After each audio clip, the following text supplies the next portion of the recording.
बाबा साहब ने ये फरमाया था कि अगर आपके पास सत्ता की चाबी, अगर सत्ता अगर आपके हाथ में है तो आप अपना मुकद्दर बदल सकते हैं। समाज को बदलना है तो आपको पार्लियामेंट में, आपको विधानसभा में बैठ करके आपको वहाँ जा करके अपने फैसले खुद बनाना होगा, अपना मुकद्दर खुद लिखना पड़ेगा। उसका रास्ता सिर्फ संविधान पार्लियामेंट ही है और उसके लिए आपको सत्ता की चाबी पकड़ना होगा। सत्ता की चाबी सब पकड़ने से ही हमारे सब मुकद्दर का फैसले लिखे जाएंगे।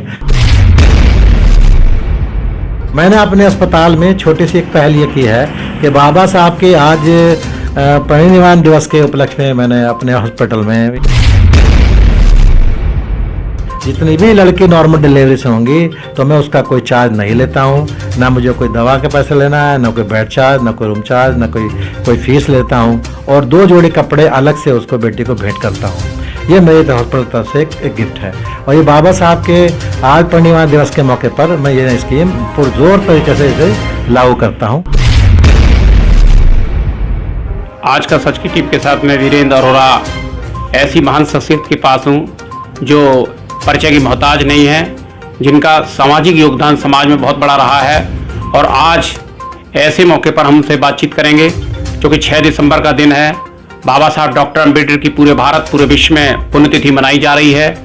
आप हैं हमारे बीच में डॉक्टर मेहराज अली साहब, जो 76 विधानसभा क्षेत्र के यहाँ पर चुनाव लड़ने के लिए आपने तैयारियाँ की हैं। अभी जानना चाहेंगे कि 6 दिसंबर पर जो बाबा साहब की पुण्यतिथि है उसको किस तरीके से मनाया है लोगों ने और आप किस तरीके से देख रहे हैं। जी, मैं डॉक्टर मेहराज अली, मैं सीनियर लीडर शहर 76 विधानसभा अलीगढ़ का हूँ और मैं मेहराज हॉस्पिटल के नाम से बरौला बाईपास पे मैं उसका संचालक भी हूँ। और आज हमारा 6 दिसंबर में हम लोग जो बाबा साहब भीमराव अम्बेडकर साहब को भावभीनी श्रद्धांजलि अर्पित की है, उसके लिए हमारे पार्टी की तरफ से एक बड़ा प्रोग्राम सम्राट लॉज में हुआ है, जिसमें सभी वक्ताओं ने अपनी अपनी बातें रखी। और उसमें बाबा साहब के बारे में, बाबा साहब की जीवनी के बारे में, उनके योगदान के बारे में जो बताया गया वो सब बहुत अच्छे से समझाया गया, बताया गया। बाबा साहब को अगर बाबा साहब की बैकग्राउंड में जाएं, बाबा साहब ने जाटव समाज या दलित समाज या हमारे जो अल्पसंख्यक समाज या यूँ कहिए पूरे जो भारतीय समाज के लिए जो संविधान बनाया, उसमें जो योगदान है वो सराहनीय है। और आज हमारे संविधान को दुनिया के हर कोने कोने में, ख़ास तौर से अमेरिका वगैरह के जो बड़े जो प्रगतिशील देश हैं, उन सब में बाबा साहब की भी पुण्यतिथि मनाई जाती है। ये इंडिया में अकेले नहीं मनाती, बाबा साहब के साथ दुनिया में लोग पूछते हैं, मानते हैं और उनकी श्रद्धांजलि अर्पित करते हैं। मैं एक चीज़ ये बता देना चाहता हूँ कि बाबा साहब ने जब 1930 में साइमन कमीशन के बाद, जब इंग्लैंड में जो वहाँ के प्रधानमंत्री थे, अंग्रेज़ों का ज़माना था, अंग्रेज़ों का शासन था जिस ज़माने में 1930 में, तो साइमन कमीशन के बाद बाबा साहब को इंग्लैंड कॉल किया गया था। इंग्लैंड बाबा साहब की दरख्वास्त पे इंग्लैंड बुलाया गया था। तो बाबा साहब ने अपने समाज का, अपने दलितों का, अपने जो हमारे जो माइनॉरिटी के जो लोग थे उन सब के उत्थान के लिए वो एक आरक्षण चाहते थे, क्योंकि सबसे पिछड़ा दबे कुचले जो शोषित लोग थे वो ये 2-3 समाज के लोग थे। तो उसके लिए बाबा साहब ने अंग्रेज़ों के सामने आरक्षण की एक डिमांड की थी। तो उन्होंने फिर वहाँ बुलाया कि भाई आप अपने समाज के या अपने यहाँ के इन जो भारतीय जो लीडर्स हैं उनको लेकर के आएँ। हमें अगर 5 या 6 लोगों की कमेटी बनाए, उसमें से हमें अगर बहुमत में आपका वोट मिलता है तो हम आपको आरक्षण दे देंगे। लेकिन हमारे कुछ जो पुराने लीडर्स थे, जो हमारे उस वक्त के बड़े जैया लीडर थे, उन्होंने एक नाइत्तफाकी पैदा की और वो नहीं चाहते थे अंदर से कि ये काम बाबा साहब का पूर्ण रूप से तैयार हो जाए। लेकिन फिर भी हमारे जो उस वक्त के जो लीडर थे, कुछ मुस्लिम लीडर्स थे, ख़ास तौर से आगा साहब थे या मोहम्मद अली जिन्ना साहब थे या वो खान साहब का नाम था उनका ज़फ़रुल्लाह खान साहब थे। इन सब ने उनको वोट दिया राउंड टेबल कॉन्फ्रेंस में और बाबा साहब का आरक्षण जो थी, जो उनकी डिमांड थी, वो मान ली गई थी। तो उसमें मैं ये कहना चाहता हूँ कि बाबा साहब के और हमारे जो संविधान में जो संविधान का उनको लिखने का संयोग मिला, वो सिर्फ हमारा सबका उसमें कंट्रीब्यूशन है। तो उसमें मैं ये चाहता हूँ कि हमारे जो समाज के लोग हैं उनको ये चाहिए कि वो बाबा साहब को सपोर्ट करें, उनको श्रद्धांजलि अर्पित करें। बाबा साहब का श्रद्धांजलि अपनी सबसे अच्छी ये होगी, बाबा साहब ने ये फरमाया था कि अगर आपके पास सत्ता की चाबी, अगर सत्ता अगर आपके हाथ में है तो आप अपना मुकद्दर बदल सकते हैं। पहले उन्होंने कहा था कि अगर आपको अपने समाज को बदलना है तो आपको पार्लियामेंट में, आपको विधानसभा में बैठ करके आपको वहाँ जा करके अपने फैसले खुद बनाना होगा, अपना मुकद्दर खुद लिखना पड़ेगा। उसका रास्ता सिर्फ संविधान पार्लियामेंट ही है और उसके लिए आपको सत्ता की चाबी पकड़ना होगा। सत्ता की चाबी सब पकड़ने से ही हमारे सब मुकद्दर का फैसले लिखे जाएंगे।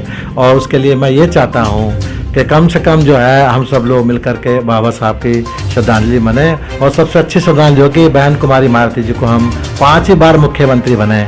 आपको याद होगा कि बहन कुमारी मायावती जी से पहले सरकार नहीं बनी थी कभी हमारे दलित समाज की, दलित की बेटी कोई मुख्यमंत्री नहीं बन पाई थी। तो आप उस दौर को याद करिए और आज के दौर को याद करिए, तो उसका असर तो खुद ब खुद सामने आता चला जा रहा है।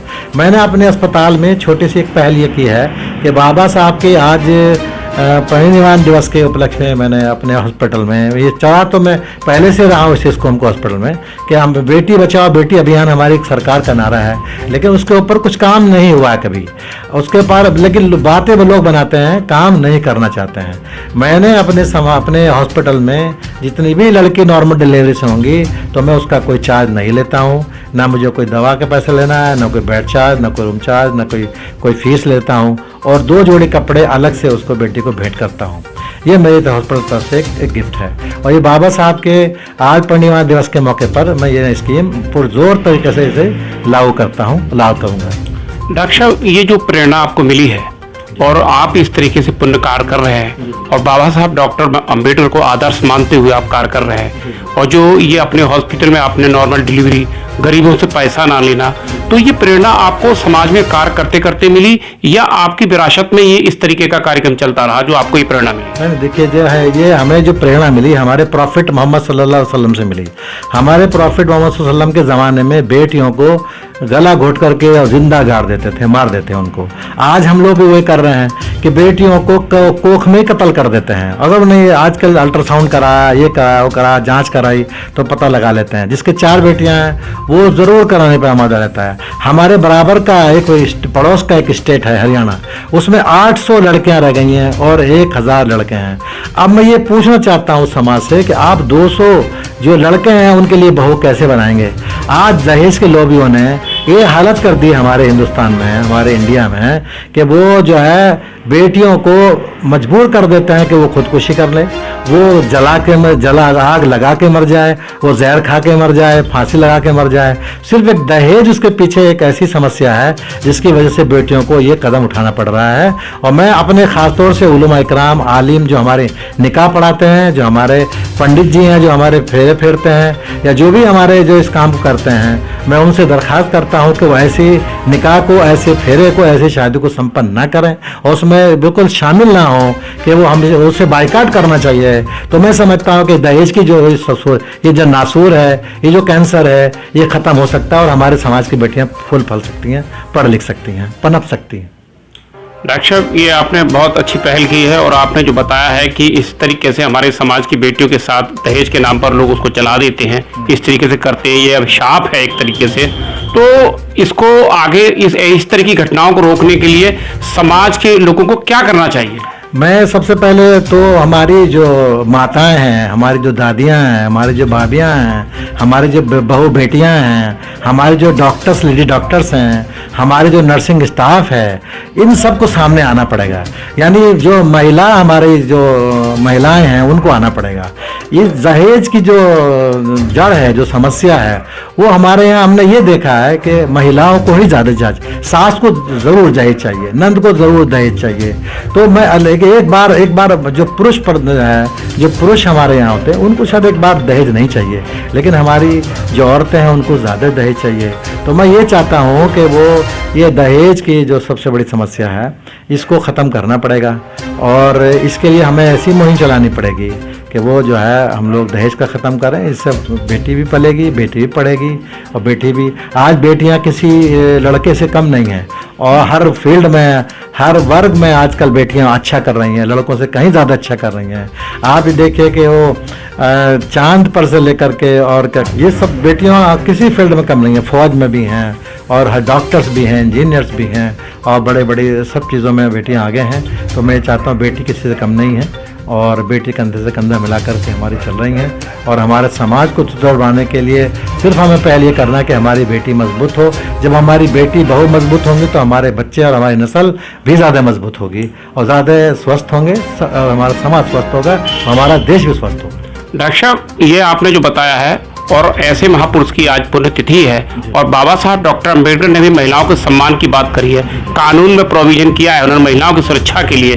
तो हमारे लोगों को क्या कानून के जरिए न्याय नहीं मिल सकता क्या? बिल्कुल, हमारे बाबा साहब अगर हमारा ये संविधान न बनाते तो औरतों को जो आज हक मिला गया है, आज जो प्रधानमंत्री या मुख्यमंत्री या जो भी बड़े बड़ी पोस्ट पे हैं, अगर बाबा साहब का संविधान ना होता तो आज महिलाओं को बिल्कुल ऊपर नहीं आने दिया था। इस पुराना और इतिहास उठा के देख लीजिए, सब जगह आपको यही मिलेगा कि महिलाओं को ऊपर नहीं आने दिया जाता था। आज बाबा साहब के जो संविधान है उसके वजह से आज महिलाएं बहुत ऊपर हैं, उनको आरक्षण भी मिल गया है, नौकरियों में आरक्षण है, उनको राजनीति में आरक्षण है, हर तरह से आरक्षण मिला, सिर्फ बाबा साहब की देन है। इसी उपलक्ष्य में मैंने ये आज के दिन से मैं अपनी जो मेरी स्कीम है मैं उसको पुरजोर तरीके से लागू करता हूँ। डॉक्टर साहब, बहुत बहुत धन्यवाद आपके लिए, आज हमारे से आज आपने खास मुलाकात की है। देखते रहिए आज का सच, हर खबर सच के साथ।